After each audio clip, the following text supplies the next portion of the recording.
मला एकही गावची जत्रा आठवत नाही जिकडे डोक्याला डोकं आपटलं नाहीये. एखाद्या सणातली मिरवणूक जिकडे भांडणं झालेली नाहीयेत, ना एखादं लग्न जिकडे पाहुणा रुसलेला आहे. हे झाले ऑर्डिनरी विषय. आता आपण बोलूया ग्रँड विषयांवर. ग्रँड विषय म्हणजे एकच, आपली वारी.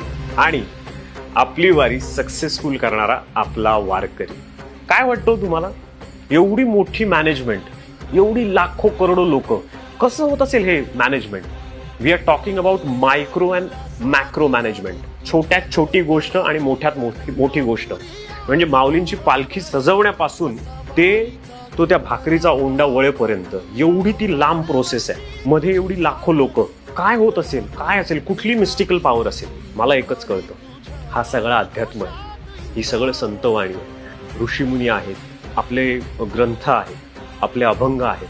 आता हे आहेत, पण ह्याचं जेव्हा इम्प्लिमेंटेशन केलं जातं ना, त्याच्यातून जी स्पंदनं निर्माण होतात ना, ते हे सगळं मॅनेज करतं. म्हणजेच काय, चॅन्टिंग, नामाचा गजर. नामाचा गजर. When we repeat the things, it creates the vibrations. आपल्या विठ्ठलाच्या नामाच्या गजराचं तेच मॅजिक. जेव्हा तुम्ही सतत ते बोलत राहता, हे काय असेल, हे मॅजिकल आहे सगळं. इकडे कोणी आदेश देणारा आहे का? तर नाहीये.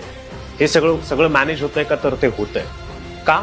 सरेंडरन्स हा सर्वात पहिला मुद्दा. सरेंडर त्याला पूर्णपणे. अभी जो भी होगा आप देख लो, मैं तो आया हूं, बस तेरे दर्शन करने, तेरे चरणों में गिरना है, बस तू एक बार मुझे दर्शन दे दे. एवढं सोपं असतं ते. आणि तो भाव, ते intention makes it very clean and clear.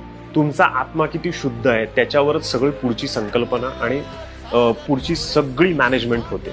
आणि हे फक्त आपल्याला संत कुळामध्येच बघायला मिळेल. हे आपल्याला फक्त संत वाणीजमध्ये बघायला मिळेल.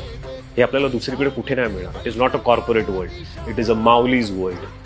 आणि तिकडे सगळ्यांना एंट्री आहे. पंढरीची वारी, जयाची एकुळी, त्याची पायधुळी लागो मज. विठ्ठल विठ्ठल.